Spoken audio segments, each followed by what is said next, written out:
नमस्कार। कैसे हो? आपकी तैयारी अच्छी चल रही होगी और उसी तैयारी को और भी अच्छा करने के लिए और आपके परीक्षाओं में पूछे जाने वाले गद्यांश और पद्यांश की व्याख्याओं के 8 नंबर पक्का करने के लिए मैं इस वीडियो में आपको समझाऊंगा कि हमें गद्यांश और पद्यांश की जो व्याख्या है वो किन किन स्टेप्स को फॉलो करते हुए करनी है। क्योंकि बच्चे क्या है, गद्यांश और पद्यांश जो हमारी परीक्षाओं में पूछे जाते हैं, इनमें से जो स्टेप्स दिए हुए हैं उनमें कुछ कमी कर देते हैं और उसी की वजह से उनके नंबर कटते हैं। तो हमारे नंबर हमारी परीक्षा में नहीं कटे, उसके लिए इस वीडियो को पूरा देखिए और समझिए कि हमें गद्यांश और पद्यांशों की जो व्याख्या है वो कैसे करनी है। तो सबसे पहले जब आपकी परीक्षा आप देने जाओ तो हमें वो गद्यांश और पद्यांश पूरे ध्यान से पढ़ना है जिसकी हमें व्याख्या करनी है। क्योंकि यदि हम गद्यांश और पद्यांश जिसकी व्याख्या हमें पूछी जा रही है उसको ध्यान से नहीं पढ़ेंगे तो उसका अर्थ हमें समझ में ही नहीं आएगा। तो पहला स्टेप समझ में आ गया आपको? पहला स्टेप उस गद्य और पद्य को ध्यान से पढ़ना है। जैसे आपके लिए मैं हिंदी की पाठ्य पुस्तक का एक पद लेके आ आया हूं। वो पद है, हमारे हरिहारिल की लकड़ी मन क्रम वचन नंद नंदन उर यह दृढ़ कर पकड़ी जागत सोवत स्वप्न दिवस निस कान कान जकरी सुनत जोग लागत है ऐसो ज्यों करई ककरी सूत व्याधि हम कोले आए देख सुनी न करे जेह तो सूर तिनहि ले सौंपो जिनके मन चकरी। ये आपने पढ़ा, इसका अर्थ समझना है अंदर ही अंदर और उसके बाद वो स्टेप हैं जो हमें इसकी व्याख्या में करने हैं। तो सबसे पहला स्टेप आता है आपके संकेत का, और बहुत सारे बच्चे इस संकेत को लिखते ही नहीं और उसकी वजह से क्या है, नंबर कट जाते हैं।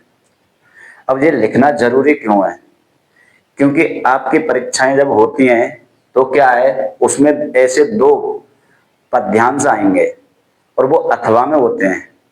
यदि हम ये संकेत नहीं लिखेंगे तो एग्जामिनर क्या है, उसको पता नहीं चलेगा कि हम किस वाले पद की व्याख्या कर रहे हैं।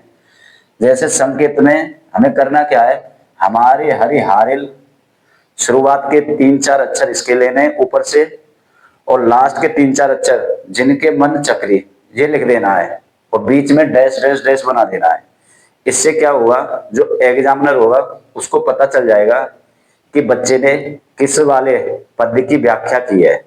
ठीक है, अगला स्टेप है हमारा संदर्भ का। और बहुत सारे बच्चे क्या होते हैं, स्टेप सेकंड संदर्भ और स्टेप आपका थर्ड प्रसंग दोनों को मिक्स कर देते हैं। उनको ये पता ही नहीं चलता कि संदर्भ और प्रसंग हमें अलग अलग लिखने हैं। तो मैं आपको बता दूं, संदर्भ और प्रसंग दोनों अलग अलग होते हैं और संदर्भ में हमें उस पद के बारे में सिर्फ ये बातें लिखनी है कि जो आपसे पद पूछा गया है वो आपकी हिंदी की कौन सी पाठ्य पुस्तक से लिया गया है एवं उस पाठ के लेखक कौन है। जैसे ये हमारी हिंदी की पाठ्य पुस्तक क्षितिज भाग 2 के पाठ पद से लिया गया है और इसके लेखक या रचयिता सूरदास जी हैं और इसकी जो भाषा है, प्रस्तुत पद हमारी हिंदी की पाठ्य पुस्तक क्षितिज भाग 2 के पाठ पद से लिया गया है और इसके रचयिता सूरदास जी हैं। ये ऐसी ही होनी चाहिए और इसमें आप यदि परिवर्तन करना चाहें, क्योंकि हर व्यक्ति के विचार अलग हैं, तो आप परिवर्तन कर सकते हैं। जैसे प्रस्तुत पद की जगह आप कर सकते हैं प्रस्तुत पद्य या काव्यांश। हमारी हिंदी की पाठ्य पुस्तक क्षितिज भाग 2 के, यहाँ तो परिवर्तन होगा नहीं क्योंकि पुस्तक का नाम तो अपरिवर्तित है, कि पाठ पद यहाँ भी परिवर्तित नहीं होगा, से लिया गया है। इसके रचयिता की जगह आप लिख सकते हैं इसके लेखक सूरदास जी हैं। ये करने में आप स्वतंत्र हो, ठीक है। और ये आपको समझ में आ गया होगा कि संदर्भ में हमें पद के बारे में सिर्फ इतनी ही जानकारी देनी है कि ये हमारी हिंदी की कौन सी पाठ्य पुस्तक से लिया गया है और इसके लेखक और इसके पाठ का नाम क्या है। आगे होता है प्रसंग। प्रसंग में हमें इस पद्य का जो सार होता है ना, और सार का भी एक तरह से अंश यानी सारांश लिखना होता है। तो इसका सारांश क्या है? इसका जो सारांश है कि इस पद में गोपियों ने उद्धव जी के सामने भगवान श्री कृष्ण के प्रति अपनी अटूट भक्ति को व्यक्त किया है।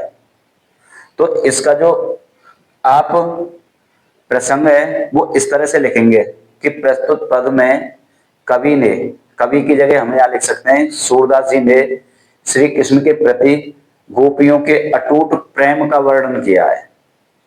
ठीक है, इतना ही लिखना है, ज्यादा नहीं, क्योंकि जो अन्य ज्यादा बातें हैं वो हमारी इस व्याख्या में आएंगे। यहां हमें सिर्फ इतना ही लिखना है। ठीक है, अगला स्टेप शब्दार्थ। ठीक है, इसको भी बहुत सारे बच्चे नहीं लिखते, तो हमें ऐसा नहीं करना है।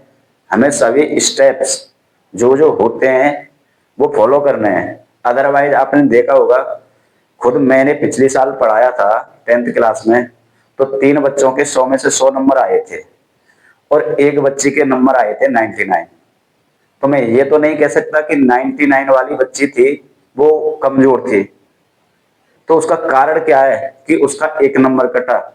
उसका कारण होता है ये माइनर मिस्टेक जो बच्चे कर देते हैं। तो आपका नंबर नहीं कटे उसके लिए आपको क्या करना है, शब्दार्थ भी लिखना है। इसमें से जो इंपॉर्टेंट शब्द हैं उनके अर्थ हमें यहां पर लिखने हैं। जैसे हमारे हरि, हरि यानी श्री कृष्ण, हारिल यहाँ एक पक्षी को लेकर कहा गया है, तो हम लिख सकते हैं हरि यानी श्री कृष्ण, हारिल यानी पक्षी विशेष,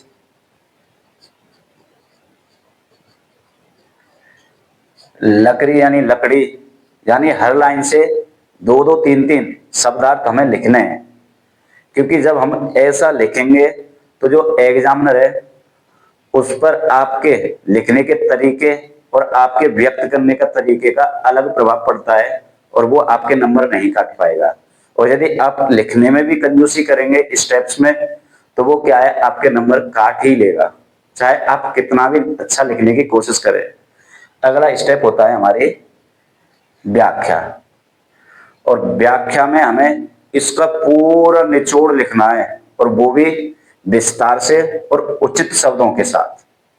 जैसे मैं इसकी व्याख्या आपको समझाऊं, तो इसकी व्याख्या हम इस प्रकार से लिखेंगे कि जब उद्धव जी गोपियों को योग का संदेश लेकर आए, तो गोपियां उद्धव जी के योग के संदेश को सुनकर उनसे कहने लगी, हमारे हरि हारिल की लकड़ी, यानी हमारे लिए जो हरि हैं, हमारे प्रेमी श्री कृष्ण, वो हारिल पक्षी की लकड़ी के समान है।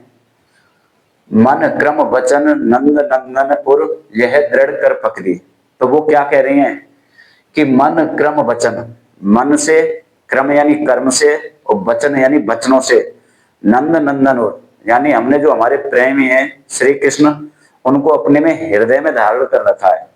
नंद नंदन यानी श्री कृष्ण, और यानी होता है हृदय, उनको अपने हृदय में धारण कर रखा है। और हृदय में धारण कैसे कर रखा है? दृढ़ कर पकड़ी, दृढ़ता के साथ। जैसे हारिल पक्षी उस लकड़ी को नहीं छोड़ सकता, जिस लकड़ी को लेकर के वो आसमान में उड़ता है, वैसे ही हम हमारे प्रेमी श्री कृष्ण के प्रेम को नहीं छोड़ सकते। हमने भी हारिल पक्षी की तरह उनको पकड़े हुआ है। ऐसे हमें इसकी पूरी व्याख्या यहाँ पर लिखनी है। और अंत में हम लिखते हैं विशेष, और विशेष में हम जो पद्य होता है उसमें व्याकरणिक क्या क्या विशेषताएं हैं उनके बारे में लिखते हैं। जैसे इस पद्य में सूरदास जी ने ब्रज भाषा का प्रयोग किया है, ब्रज भाषा।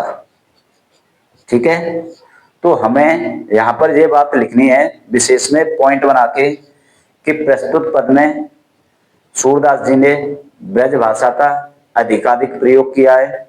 ठीक है, दूसरा पॉइंट,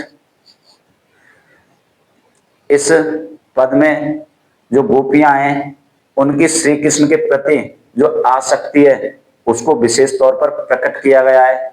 जहाँ गोपियों के श्री कृष्ण के जो प्रति प्रेम है उसको विशेष तौर पर प्रकट किया गया है। ये सारी बातें हमें अपनी व्याख्या में लिखनी है और तभी जो एग्जामिनर है वो हमें नंबर देगा, अदरवाइज वो हमारे नंबर काट सकता है। अब आपका एक काम जो आपको करना है, हमारे चैनल को सब्सक्राइब और ऐसे ही वीडियो देखने के लिए आपका धन्यवाद। Thank you.